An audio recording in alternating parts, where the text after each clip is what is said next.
You? Yeah. Okay. I hope I'm audible to everybody. So I will start my idea with electronic literature, or as I call it, ELIT. That is in which area I also did my PhD from. I defended very recently last year in the month of November from IIT Jadavpur. So take a note at whatever is there on the screen. Just I will give you a very brief of what is there in the screen in case there is an accessibility issue, because ironically the talk is titled accessibility, and if there is a problem on accessibility, to understand accessibility, that's my fault. So please get in touch with me and I will be happy to fill you in. So the logo that you see at the center, that this one is called the Electronic Literature Lab at Washington State University, right? It's basically an archival center where you have lots of old computers, floppy disks, compact disks.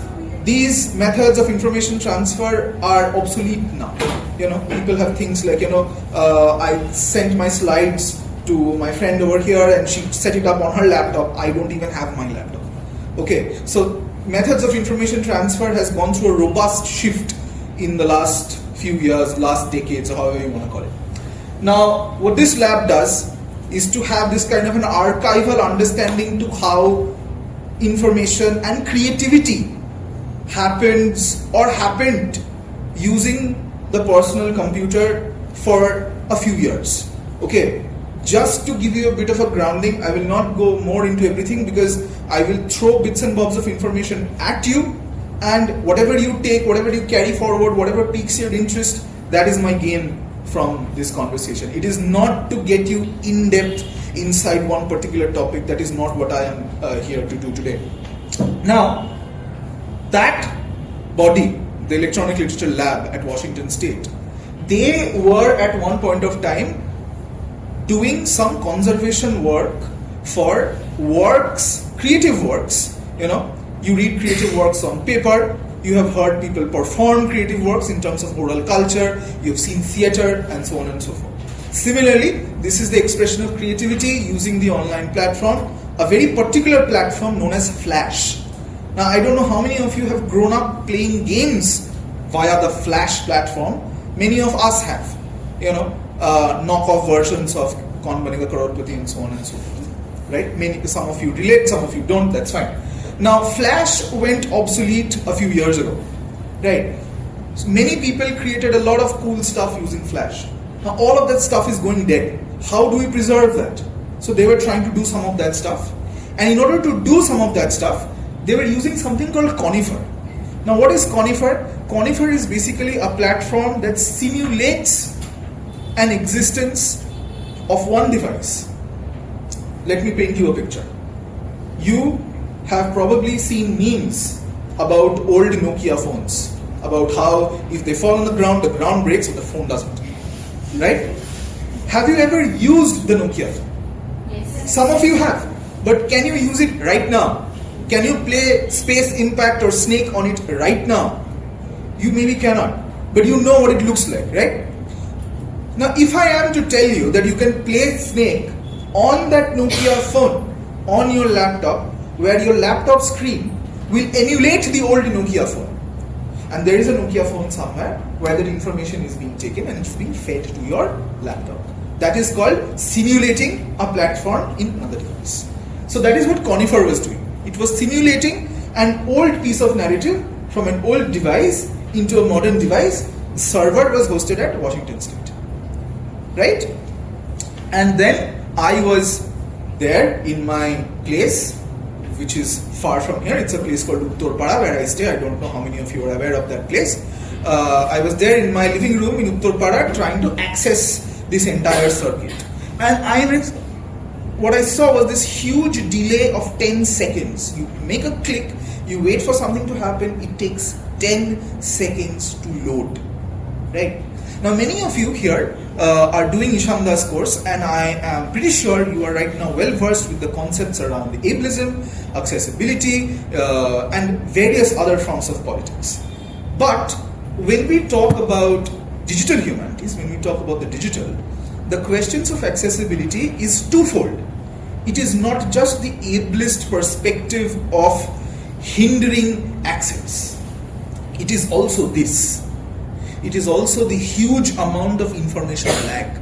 Now, I don't come here to tell you about ableism, about the discourses of disability study, Leonard J. Davis and all sorts of people that you may or may not have read, I don't know, Bubai Bagh or other people. I am here to kind of shift your attention to the other side of access. Because many of you, when you pursue your own personal projects in the future, many of you will be drawn towards working with the digital and things that happen in the digital form, right? And when you take your projects forward, it is very important for you to comment critically on accessibility from both perspectives. From the perspectives of disability studies, ableism, but also from this perspective. Because for example, when you are doing book history, Jadavpur is known for its scholarship in book history, Renaissance studies and all of that. So when you do book history, when you go to the School of Cultural Texts and Records and maybe look at a manuscript and you want to write something about that manuscript, right? So you take a feel of the paper, or you wear gloves, you place the old book on a pillow, you have some heavy beads looking thing that go on the sides of the book so that the pages don't rustle and tussle against each other because it's an old book. And as you can understand, when you are commenting on the material that is written on that old book, you are not just commenting on the book, but you are also commenting on how that book comes to you. Okay? The quality of the paper, the aspect of preservation, the politics behind it, how the book is kept, etc., etc., etc. You guys are already a little bit familiar with all of these concepts. Now, when we speak about the digital environment, sometimes what the presuppositions we make is we forget that even though it seems as the digital, but it is rooted in very, very material reality, right? Which I'm sure you guys are aware of the conversations about environmental impact and artificial intelligence, how much platforms like OpenAI, Perplexity and others, how much they contribute to environmental hazards and so on and so forth. So this type of a material criticism becomes also extremely important when you work with digital cultures. This is just to give you an example, right? Now, as you can see, that's a book called The Digital Imaginary, which I will go into a little bit right now. Now, this book was written by someone called Roderick Coover, the son of the American novelist Robert Coover, if you are aware of Robert Coover. Okay, now what Roderick does, Roderick's book is called The Digital Imaginary. What he is doing in that book, he is taking pieces of digital art, digital creativity, and he is taking interview of the people who has made these pieces of work. And then he is getting critics to talk about the work, and then meta-critics to talk about the interviews about the work. Do you see this kind of a spinning thing that's happening here? Now, if you cannot access the work, then what will you do with reading the interviews? What will you do with reading the criticism about the interview? You have never read the thing in the first place, right? It's like your professors asking you to read something, you haven't read something, you come to class, you say, oh, I have read something, but you have read only the summary. Or you have read someone talk about the summary, you have read someone talk about the summary of a summary, right? It's a kind of Borgesian joke if you think about it, right? So these things become very problematic. But on the other side of the picture, in relation to digital humanities as well, there have been a lot of bubbling conversations about accessibility from the perspective of disability studies. Okay, now this is Hannah Ackermans. Hannah is currently a postdoc at the University of Bergen, which is the mecca for people like us. She talks about the problems of universal design, about how the questions of universal design, maybe some of you are aware of universal design and how are the problems of universal design, to talk about accessibility and so on. If not, I'm happy to engage in that conversation with you. So what she does here is she is talking about people who have problems in hearing, right? And she's talking about constraints of sound, because these things, these artifacts are multimodal in nature, videos, images, texts, pictures, sound, things are moving. So as you can understand, the problems of information and problems of receiving informations grow multifold when you have so many modes of information firing at you constantly. There's someone called Dina Larsen who herself has cognitive impairments from time to time, as she deliberately puts it. She says that I lack spoons. She uses the term spoons. If you're interested, you can check that out, what it means. And she says that being a disability right activist herself, she is of the opinion that universal design does not suit everybody. Okay, and in contention to that, this is Scott Redberg, one of the essential people of the discipline, if you call it. He mentions that in studying electronic literature, a great deal of time and effort is required simply to learn to traverse the text. As you can see, we don't particularly are fond of the term reading. We go a little beyond it and we call it traversing. Okay, this is just something cool that people use. You don't have to get your head twisted about all of that. Okay, but the question is, if you spend a lot of time understanding the text in the first place, it presupposes the fact that you can access the text evenly. Only then can you play around with the text and figure out, okay, this is working and that is not working. But if you cannot open the text in the first place because you don't have an internet connection or you have some form of physical or mental impairment that is causing you a problem. Because I experimented with some of these texts when I was doing my PhD with undergraduate students like yourself. And one student came up to me and said that I think I have some degree of autism. And all of this information that is coming to me at once, all of the pictures, all of the videos, all of the sound and everything, things dancing from one side of the film to another, is causing me a lot of anxiety. I cannot concentrate on so many things, you know.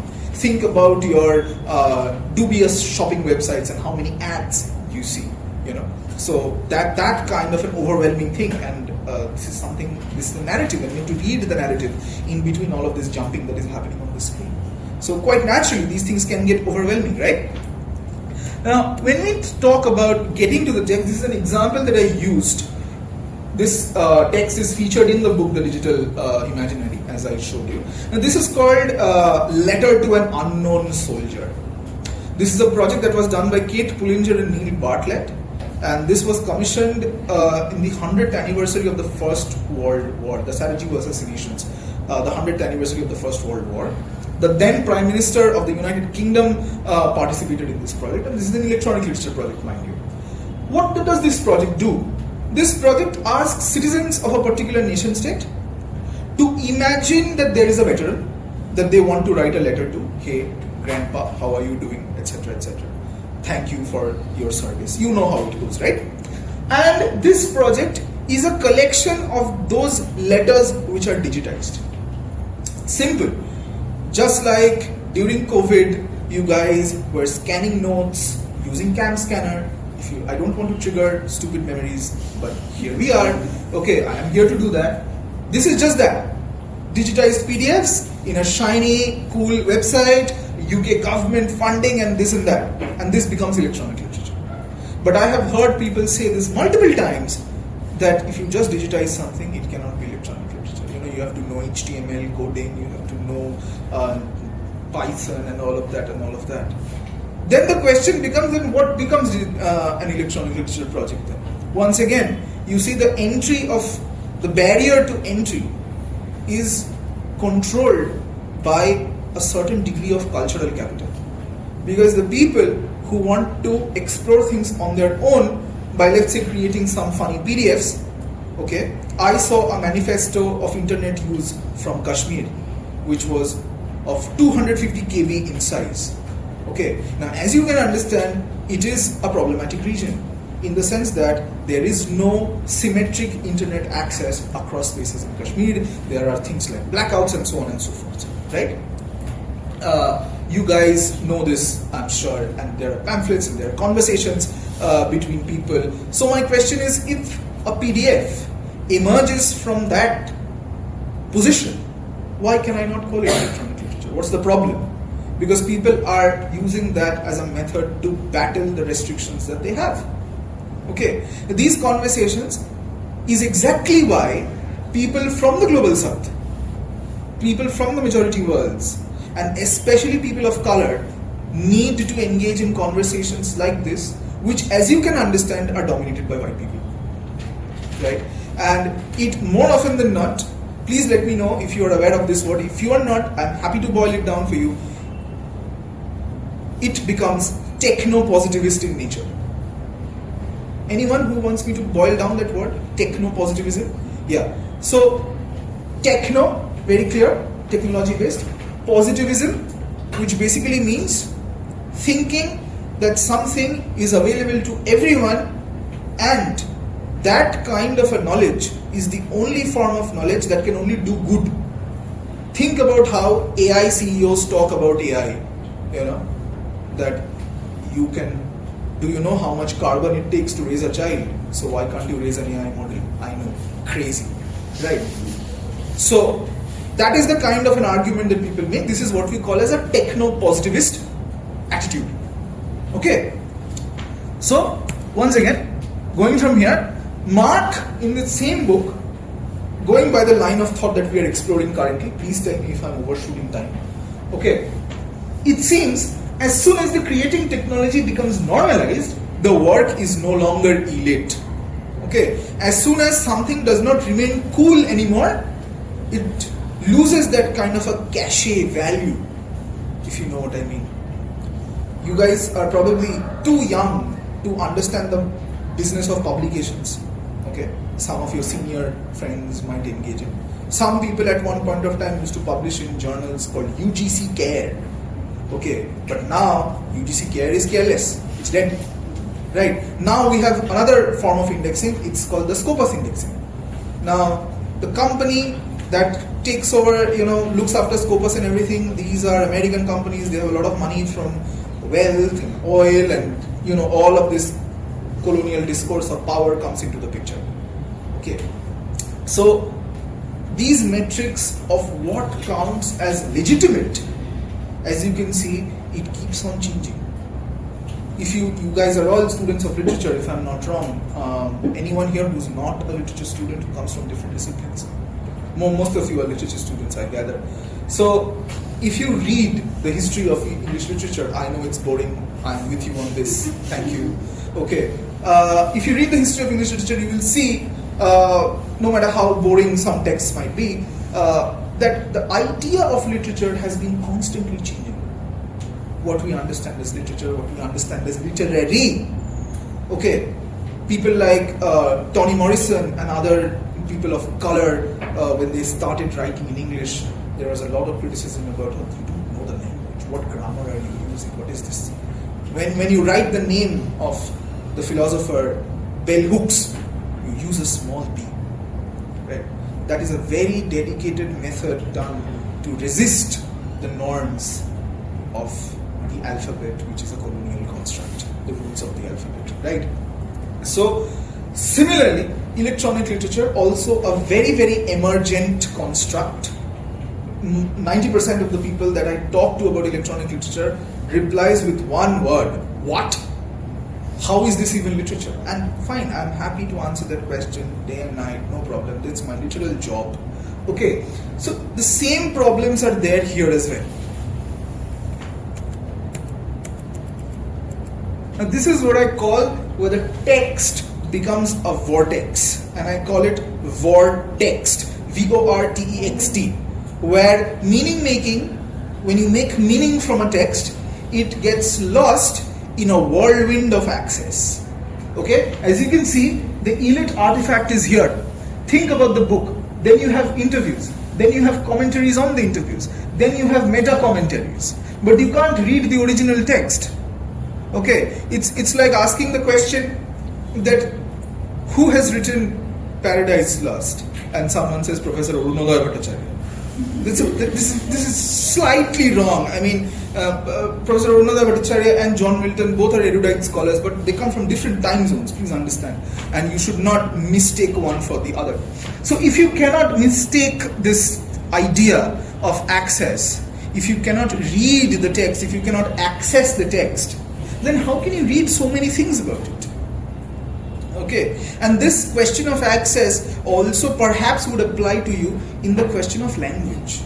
Many of you who, when you first started reading, let's say Shakespeare, and you wanted to tear every single hair out of your head, and I completely sympathize with you. Okay, because when I did it, when I was first doing it in class 9, that was the first time I understood what existentialism was without even reading a single word about existentialism.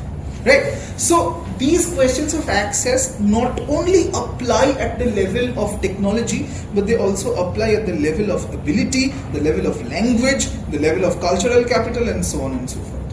What is cultural capital? Some of you have grown up with these books in the shelves of your homes, right? Which indicates that you have that class and caste capital that allows you to consume that material before coming to a classroom itself, right? And some of you perhaps haven't. Some of you have professors, doctors, lawyers, and other people in your family from whom you get access to this privileged information. Some people don't. Questions of access in whichever material, print, digital, etc., also emanate from all of these standpoints, right? Which is why I call this a provocation, because this is not me reading out the paper, it's me giving you ideas into how you can think forward through with all of these questions. Now, briefly I would like to go into video game studies. Now, the poster that you see here, this is a rip-off of the Uncle Sam poster, if you are aware. The Uncle Sam poster is an old man looking at the looking towards the viewer with the finger pointed towards the middle and says, "I want you to be a part of the American army," or something like that. Now this is the same thing, okay? But this is a knight, as you can see, and the caption reads, "I want you to Git Good." Now what does Git Good mean? Git Good means I want you to get good at gaming. And the picture that you see on the corner,